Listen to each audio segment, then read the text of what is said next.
என் நெஞ்சில் குடியிருக்கும் என்னுடைய தோழர்களுக்கும் தோழிகளுக்கும் என்னுடைய வணக்கம். வணக்கம் வணக்கம்.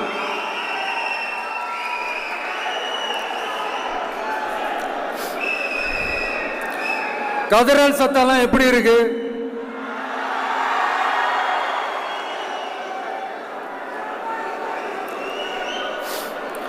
தமிழுக்கு அமுதென்று பேர், அந்த தமிழ் இன்ப தமிழங்கள் உயிருக்கு நேர். இன்னைக்கு தமிழ்நாடு இருக்கிற சூழல்ல நாம் ஒரு புதிய வரலாற்றை படைப்பதற்கு தயாராக வேண்டிய அவசியத்தை நீங்க எல்லாருமே நல்லா புரிஞ்சு வச்சிட்டு இருப்பீங்கன்னு நான் நம்புறேன். அரசியல்னா என்னங்க? ஒவ்வொரு குடும்பமும் நல்லா வாழணும்னு நினைக்கிறது அரசியலா? இல்ல ஒரே ஒரு குடும்பம் மட்டும் தமிழ்நாட்டை சொரண்டி நல்லா வாழணும்னு நினைக்கிறது அரசியலா? நீங்களே சொல்லுங்க, எது அரசியல்? எல்லாருக்கும் நல்லது நடக்கிறது தானே அரசியல். அதுதான் நம்ம அரசியலும். காட்சிக்கு திராவிடம், ஆட்சிக்கு திராவிட மாடல்னு தினம் தினம் மக்கள் பிரச்சனைகளை மடைமாற்றி மக்கள் விரோத ஆட்சியை மன்னராட்சி போன்று நடத்துற இவங்க நமக்கு எதிராக இவங்க பண்ற செயல்கள் ஒன்னா ரெண்டாங்க. மாநாட்டில் ஆரம்பிச்சதுங்க. மாநாட்டில் ஆரம்பிச்சு அதுக்கப்புறமா நான் கலந்துக்கிட்ட அந்த புத்தக வெளியீட்டு விழா, நான் பறந்துரு போன அன்னைக்கு நம்மளுடைய 2ஆம் ஆண்டு துவக்க விழா அன்னைக்கெல்லாம் சிட்டிக்குள்ள எந்த ஹாலும் எந்த கல்யாண மண்டபம் கொடுத்துடக்கூடாதுன்னு அங்க போய் மகாபலிபுரத்தில் போய் அந்த ஃபங்க்ஷனை பண்றோம். ஏன் இன்னைக்கு பொதுக்குழு வரைக்கும் எங்கெல்லாம் எப்படியெல்லாம் தடைகள்?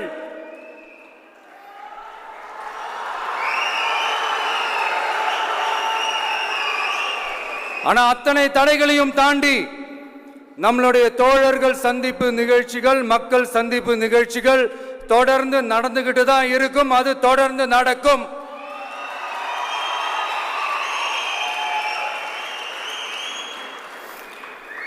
நம்மளுடைய தோழர்கள் அர்ஜுன் பிரதர், நிர்மல் குமார் பிரதர், நம்ம ரமேஷ் பிரதர், இவங்கெல்லாம் போட்டு அடி அடி நடிக்கிறாங்க.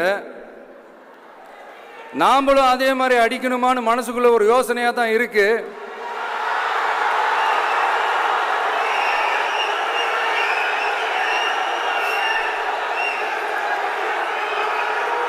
ரைட்.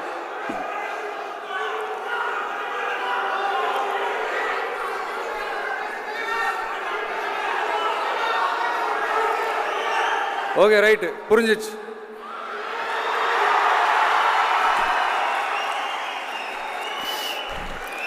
மாண்புமிகு மன்னராட்சி முதல்வர் அவர்களே,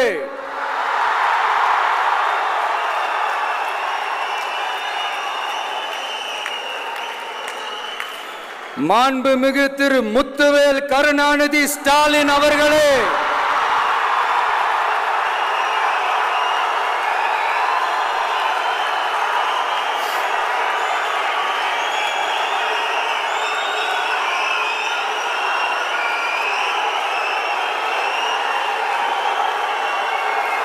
பேரை மட்டும் வீராப்பா சொன்ன பத்தாதவர்களே, செயல்லையும் ஆட்சியிலையும் அதை காட்டணும் அவர்களே. ஒன்றியத்தில் பாஜக ஆட்சியை ஒரு பாசிச ஆட்சின்னு அடிக்கடி அறைகூவல் விடுத்து விட்டு இங்க நீங்க பண்ற ஆட்சி மட்டும் என்னவா? அதுக்கு கொஞ்சம் கூட குறைவில்லாத அதே பாசிச ஆட்சி தானே. ஒரு கட்சி தலைவனா ஜனநாயக முறைப்படி என் கழக தோழர்களையும் என் நாட்டு மக்களையும் பார்க்கறதுக்கோ சந்திக்கிறதுக்கோ தடை போடுறதுக்கு நீங்க யாருங்க?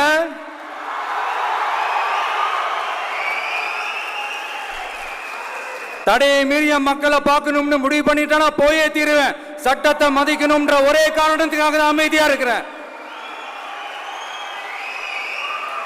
நேத்து வந்தவெல்லாம் முதலமைச்சர் ஆகணும்னு கனவு காண்றான்னு சொல்றீங்க. அது நடக்கவே நடக்காதுன்னு சொல்றீங்க. அப்படியேங்க எந்த கட்சிக்கும் இல்லாத நெருக்கடியை தமிழக வெற்றி கழகத்துக்கு மட்டும் போட்டுக்கிட்டே இருக்கிறீங்க.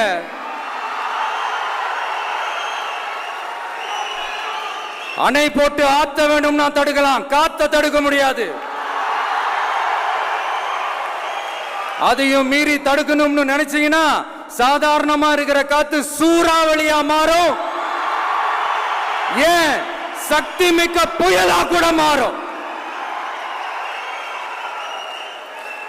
எனது அருமை தமிழக வெற்றி கழக தோழர்களே, நான் மாநாட்டில் ஒரு விஷயத்தை ரொம்ப வலியுறுத்தி சொன்னேன். அதே தான் இங்க நான் திரும்பவும் ரிப்பீட் பண்றேன். இந்த மண் பிளவுவாத சக்திகளுக்கு எதிரான மண், சகோதரத்துவ மண், சமய நல்லிணக்கத்தை பேணும் சமூக நீதிக்கான மண். இதை நம்ம பாதுகாத்தே தீரணும். உங்க எல்லாரையும் வேண்டி வேண்டி கேட்டுக்கிறேன். தமிழ்நாட்டிலிருந்து பல பகுதிகளிலிருந்து வர செய்திகள்லாம் கேட்கும் போது மன உளைச்சலையும் மன வேதனையும் தரதாகவே இருக்கு. சட்டம் ஒழுங்குன்னு ஒன்று இருக்கிறதாவே தெரியல. அதுக்கெல்லாம் இந்த கரப்ஷன் கபடதாரிகள் கவர்மெண்ட் தான் காரணம். இந்த நிலைமை மாறணும். அதுக்கு இருக்கிற ஒரே வழி, இங்க உண்மையான மக்களாட்சி மலரணும். அது வரணும்னா இவங்கள மாத்தணும்.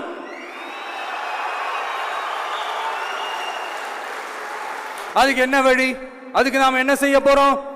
நம்மளுடைய தோழர்கள் டெய்லி மக்களை போய் பாருங்க, அவங்களோட பேசுங்க, ஒவ்வொரு தெருவுக்கும் போங்க, ஒவ்வொரு வீட்டுக்கும் போங்க, அவங்களோட பிரச்சனைகள் என்னன்னு கேளுங்க, அதை தீர்க்கிறதுக்கு என்ன வழின்னு யோசிங்க.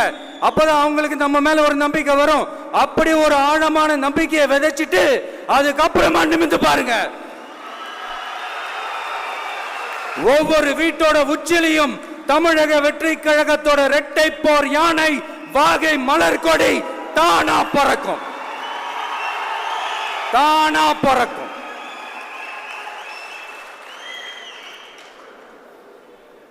மாண்புமிகு மன்னராட்சி முதல்வர் அவர்களே, உங்க ஆட்சியை பத்தி கேள்வி கேட்டா மட்டும் ஏன் சார் உங்களுக்கு இவ்வளவு கோபம் வருது? நீங்க ஒழுங்கா ஆட்சி நடத்திருந்தீங்கன்னா பெண்கள் பாதுகாப்பு ஒழுங்கா இருந்திருக்கும், சட்டம் ஒழுங்கு சரியா இருந்திருக்கும். பச்சை பிள்ளைங்க, படிக்கிற பிள்ளைங்க, சின்ன பொண்ணுங்க, வீட்டில் இருக்கிற பொண்ணுங்க, வேலைக்கு போற பொண்ணுங்கன்னு இவங்க எல்லாருக்கும் நடக்கிற கொடுமைகளை சொல்ல முடியல சார்.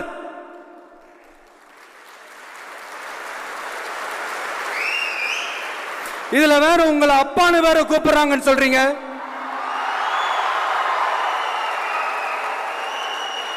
தினம் தினம் உங்களுடைய இந்த கொடுமைகளை அனுபவிச்சுட்டு இருக்கிற என்னுடைய சகோதரிகளான தமிழ்நாட்டு பெண்கள் தான் உங்களுடைய அரசியலுக்கே ஒரு முடிவு கட்ட போறாங்க, உங்களுடைய ஆட்சிக்கே ஒரு முடிவு கட்ட போறாங்க, உங்களுடைய இந்த அரசியல் வாழ்க்கைக்கே ஒரு முடிவு கட்ட போறாங்க. சரி, பெண்களோட லைஃப் தான் இப்படி போராட்டமா இருக்குன்னு பார்த்தா இங்க எத்தனை போராட்டங்கள்? பரந்தூர் போராட்டம், அரசு ஊழியர்கள் ஆசிரியர்கள் போராட்டம், போதைப் பொருள் எதிர்ப்பு போராட்டம், வரி உயர்வு போராட்டம், மீனவர்கள் போராட்டம், போக்குவரத்து ஊழியர்கள் போராட்டம், சாதிவாரி கணக்கெடுப்பு போராட்டம், சாம்சங் தொழிலாளர்கள், டங்ஸ்டன், விவசாயிகள் போராட்டம், மின்கட்டண உயர்வு எதிர்ப்பு போராட்டம், இஸ்லாமிய அமைப்புகள், செவிலியர்கள், மருத்துவர்கள், இந்த மாதிரி போராட்டங்கள். இதெல்லாம் சும்மா சாம்பிள் தான். இது இன்னும் சொல்லிட்டே போலாம், இந்த நாள் பத்தாது. ஆனா இந்த எல்லா போராட்டங்களுக்கும் தமிழக வெற்றி கழகம் கூட நிற்கும்.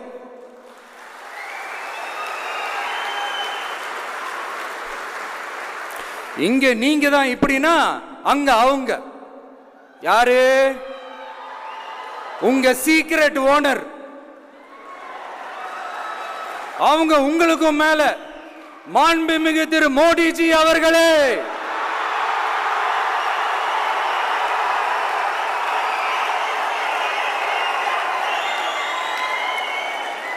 என்னமோ உங்க பேரெல்லாம் சொல்றதுக்கு எங்களுக்கு ஏதோ ஒரு பெரிய பயம் மாதிரியும்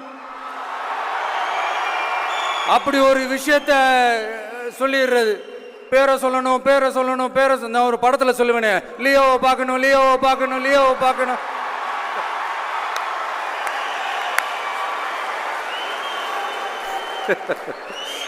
இல்ல இல்ல, சத்தியமா அப்படிதாங்க இருக்கு.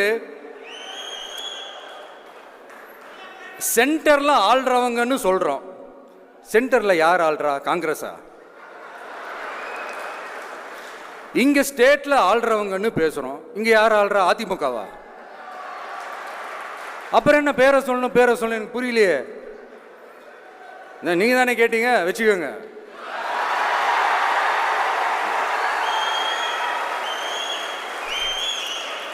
ஓட்டுக்காக காங்கிரஸ் கூட தேர்தல் கூட்டணி, கொள்ளையடிக்கிறதுக்காக உங்களோட அதாவது பாஜகவோட மறைமுக அரசியல் கூட்டணி,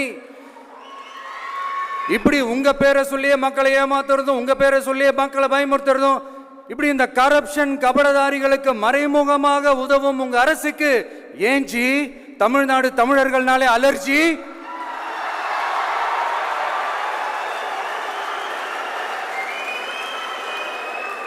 தமிழ்நாட்டிலிருந்து வர ஜிஎஸ்டியே கரெக்டா வாங்கிக்கிறீங்க, ஆனா தமிழ்நாட்டுக்கு பட்ஜெட்ல நிதி ஒதுக்க மாட்டேங்கிறீங்க. இங்க படிக்கிற நம்ம பிள்ளைங்களோட படிப்புக்கு நிதி ஒதுக்க மாட்டேங்கிறீங்க, ஆனா மும்மொழி கொள்கையை திணிக்கிறீங்க. டீலிமிட்டேஷன் என்ற பேர்ல தமிழ்நாட்டோட பார்லிமெண்ட் சீட்ஸ்லையும் கை வைக்க பாக்குறீங்க. ஒரே நாடு ஒரே தேர்தல் நீங்க ஸ்டார்ட் பண்ணப்பவே புரிஞ்சிருச்சு பிரதமர் சார் உங்க பிளான் என்னன்னு, எங்கெல்லாம் எப்படியெல்லாம் எந்த திசைகள் எல்லாம் இந்த நாட்டை கொண்டு போலாம்னு. சார் உங்ககிட்ட நாங்க சொல்லிக்கிறதெல்லாம் தமிழ்நாட்டை கொஞ்சம் கேர்ஃபுல்லா ஹேண்டில் பண்ணுங்க சார்.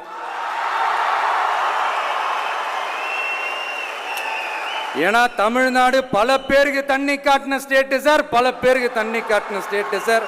பார்த்து செய்யுங்க சார், மறந்துடாதீங்க சார்.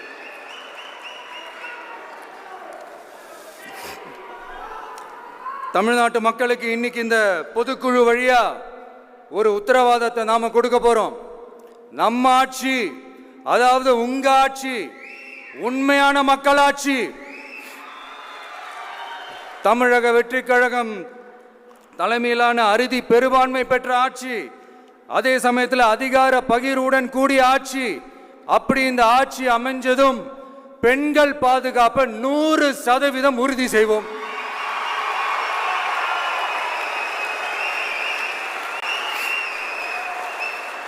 சட்டம் ஒழுங்கு ரொம்ப முறையா ஸ்ட்ரிக்டா வச்சிருப்போம். கல்வி, சுகாதாரம், மருத்துவம்னு அத்தனையிலையும் ரொம்பவே கவனம் செலுத்துவோம். அதுவும் எல்லாருக்கும் ஈஸியா ஈக்குவலா கிடைக்கிற மாதிரி செய்யறது தான் நம்ம டார்கெட்.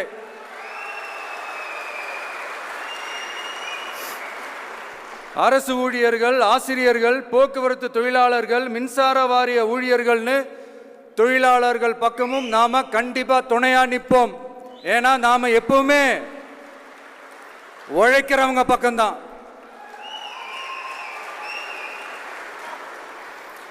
நம்ம தமிழ்நாடு விவசாய பூமி, இயற்கை வளங்கள் நிறைந்த மண். இந்த விவசாயத்துக்கும் இயற்கை வளங்களுக்கும் எதிராக எந்த விதமான ஒரு திட்டத்தையோ நடவடிக்கையோ கொண்டு வர்றதை எங்களால் ஏற்கவே முடியாது. எங்க மண்ணை மக்களை பாதிக்கிற மாதிரி திட்டங்களை தயவு செஞ்சு செயல்படுத்தாதீங்க, அதை நாங்கள் எதிர்க்கவே செய்வோம். தமிழ்நாட்டை எல்லா வகையிலும் பாதுகாக்க வேண்டியது எங்களுடைய உரிமை, கடமை, கொள்கை எல்லாமே. The fundamental strength of politics is uncompromising principles and ideologies. Periyar's social justice, Kamaraj's honest administration, Ambedkar's equal justice and equal opportunity, Velu Nachiyar's social inclusivity and communal harmony, Anjali Amal's fighting for water resources were the reasons for choosing them as our party's ideologues and policy leaders. I would like to mention here with pride that we are the first political party to declare two historic women icons who are India's freedom fighters from Tamil Nadu as our party's ideologues and policy leaders. இப்படி ஒரு ஆழமான நம்பிக்கையுடன் வரும் 2026 தமிழ்நாடு சட்டமன்ற தேர்தலில் ஒரு மாபெரும் அரசியல் மாற்றத்தை கொண்டு வந்து மக்கள் சக்தியின் உதவியுடன் மக்கள் விரும்புகிற ஒரு நல்ல அரசை அமைப்பதில் உறுதியாக இருப்பதால்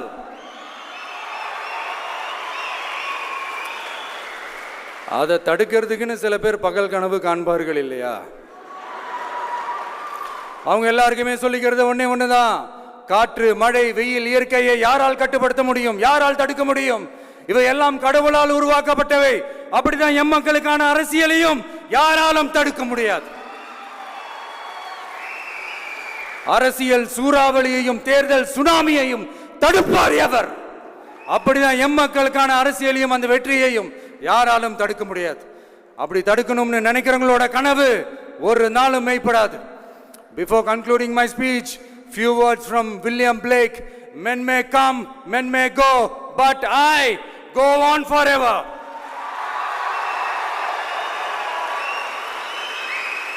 ஞாலம் கருதினும் கைகூடும் காலம் கருதி இடத்தார் செய்யின் ஏற்ற காலத்தையும் இடத்தையும் அறிந்து ஒரு செயலை செய்தால் பூவுலகம் முழுமையையும் வேண்டினாலும் அது கைவசப்படும் என்ற திருக்குறளுடன் என்னுடைய நன்றி உரையை நிறைவு செய்கிறேன். பார்த்துக்கிட்டே இருங்க. அடுத்த வருஷம் இது வரைக்கும் தமிழ்நாடு சந்திக்காத ஒரு வித்தியாசமான ஒரு தேர்தலை சந்திக்கும்.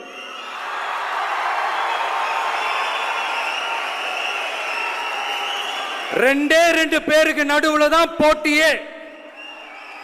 ஒன்னு டிவிகே, இன்னொன்னு டிஎம்கே.